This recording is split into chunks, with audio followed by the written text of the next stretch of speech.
सबसे पहले मैं आज के सभी पुरस्कार विजेताओं को, विशेषकर बच्चों को बहुत बहुत बधाई देती हूँ।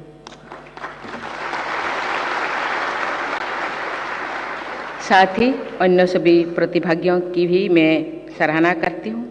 मैं सभी देशवासियों को राष्ट्रीय ऊर्जा संरक्षण दिवस की बधाई देती हूँ और उनसे अनुरोध करती हूँ कि वे ऊर्जा संरक्षण के लिए अपना अधिक से अधिक योगदान दें।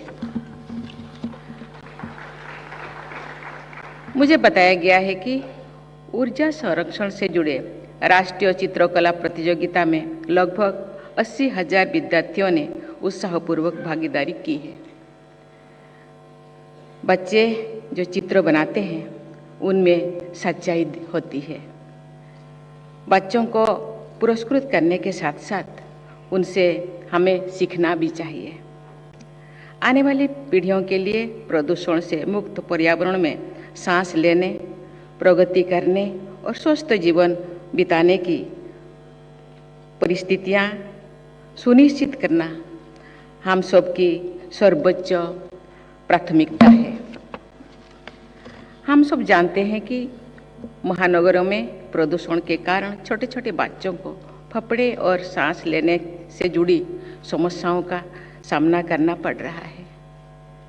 साफ सुथरी हवा में सांस ले पाना एक न्यूनतम मानवाधिकार है। पर्यावरण की रक्षा से ही अनेक मानवाधिकारों की रक्षा संभव हो सकेगी। देवियों और स्वजनों, क्लाइमेट चेंज और ग्लोबल वार्मिंग की चुनौतियों का सामना करने की संदर्भ में ऊर्जा संरक्षण वैश्विक प्राथमिकता भी है और हमारी राष्ट्रीय प्राथमिकता भी है। यद्यपि भारत द्वारा किया जा रहा है प्रति व्यक्ति कार्बन उत्सर्जन और GHG एमिशन वर्ल्ड एवरेज के 1/3 से भी कम है, फिर भी एक जिम्मेदार देश के रूप में भारत पर्यावरण के क्षेत्र में अग्रणी योगदान दे रहे हैं, नेतृत्व प्रदान कर रहे हैं। सस्टेनेबल डेवलपमेंट गोल्स के मानकों तथा पेरिस एग्रीमेंट के तहत नवीकरण ऊर्जा क्षमता की अपनी कुछ प्रतिबद्धताओं को भारत ने नियत अवधि से पहले ही प्राप्त कर लिया है। उसके बाद हमारे देश में अपने लिए उच्चतर लक्ष्य निर्धारित किए हैं। इसके लिए देश के नेतृत्व की और सभी देशवासियों की मैं हृदय से सराहना करती हूँ।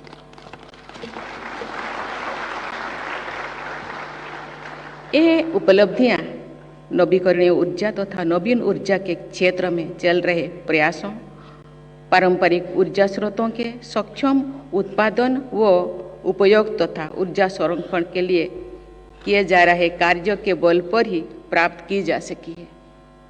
ऊर्जा के क्षेत्र में विश्व स्तर पर भारत को गौरवशाली स्थिति प्रदान करने के सफल प्रयास के लिए केंद्रीय मंत्री R.K. सिंह जी, राज्य मंत्री कृष्णपाल जी तथा उनकी टीम के सदस्यों की मैं हार्दिक सराहना करती हूँ। मुझे पूरा विश्वास है कि आप सब वर्ष 2030 तक के लिए तय किए गए नेशनली डिटरमिन्ड कंट्रीब्यूशंस को अवश्य पूरा करेंगे और पर्यावरण के हित में भारत द्वारा श्रेष्ठ योगदान सुनिश्चित करेंगे। देवियों और स्वजनों, ऊर्जा क्षेत्र से जुड़े सभी लोग जानते हैं कि भारत ने COP26 में विश्व समुदाय से पर्यावरण अनुकूल जीवन शैली को अपनाने का अनुरोध करते हुए लाइफस्टाइल फॉर इन्वायरमेंट अर्थात लाइफ का संदेश दिया था। भारतीय संस्कृति और परंपरा में लोगों की जीवन शैली हमेशा लाइफ के उस संदेश के अनुरूप ही हो रही है। प्रकृति का सम्मान करना, प्राकृतिक सामग्री का अपव्यय न करना और प्राकृतिक संपदा को बढ़ाने के उपाय करना, ऐसी जीवन शैली का अभिन्न अंग होता है। भारत की अग्रणी भागीदारी के साथ पूरा विश्व समुदाय ऐसे जीवन शैली अपनाने के लिए आगे बढ़े, यही भारत का विश्वव्यापी प्रयास है। आजकल हमारे देश G20 के अध्यक्षों के रूप में भी अनेक क्षेत्रों में अंतर्राष्ट्रीय नेतृत्व प्रदान कर रहे हैं। बहुत से लोगों को ये जानकारी होगी कि G20 के देशों के विश्व के कुल GDP में 85% और इंटरनेशनल ट्रेड में 75% योगदान रहता है। साथ ही विश्व की 60% पॉपुलेशन भी G20 के देशों में निवास करती है। G20 की अध्यक्षता के दौरान भारत ने वसुधैव कुटुंबकम के आदर्श के अनुसार one earth, one family, one future के थीम को अपनाया है तथा हम इसे विश्व पटल पर प्रसारित भी कर रहे हैं।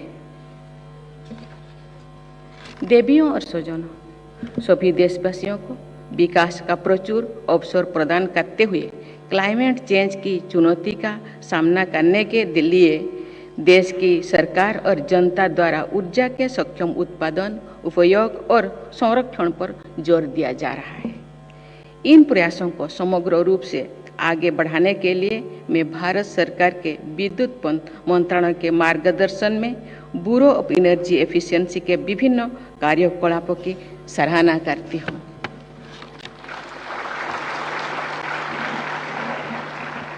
इस संदर्भ में एनर्जी एफिशिएंसी इनोवेशन पर विशेष ध्यान देने की भी मैं सराहना करती हूँ। मैं national energy efficiency innovation awards के विजेताओं की नई सोच और कार्य पद्धति के लिए उनकी प्रशंसा करती हूँ। मैं चाहती हूँ कि पुरस्कृत किए गए इनोवेशन का व्यापक स्तर पर उपयोग किया जाए। ऐसे इनोवेशन से प्रेरित होकर अधिक से अधिक लोग नई नई पद्धतियाँ विकसित करेंगे, जिससे पर्यावरण संरक्षण में सहायता प्राप्त होगी। बायोडाइवर्सिटी सहित प्रकृति को बचाने की चिंता हम सबको करनी है। भारत की महान कवयित्री महादेवी वर्मा जी ने एक चिंता बड़ी मार्मिक शब्दों से किए हैं। उन्होंने लिखा है, आंधी आए जोर शोर से, डाले टूटे हैं झोंकोर से, उड़ा घोंसला अंडे फूटे, किससे दुख की बात कहेगी, अब ये चिड़िया कहाँ रहेगी, ये चिड़िया कहाँ रहेगी।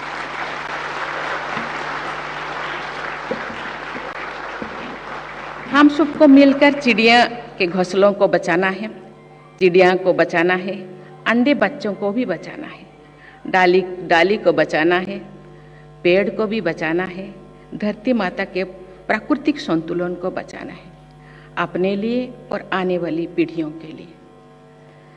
मुझे प्रसन्नता है कि हमारे देश में पर्यावरण संरक्षण के संकल्प को कार्य रूप दिया जा रहा है। पर्यावरण संरक्षण के प्रयासों से सभी देशवासियों को मैं पर्यावरण सेनानी मानती हूँ और सबके विजय की मंगल कामना करती हूँ। आज के इस समारोह को मैं ऊर्जा संरक्षण के माध्यम से प्रकृति के संरक्षण के आह्वान के रूप में देखती हूँ।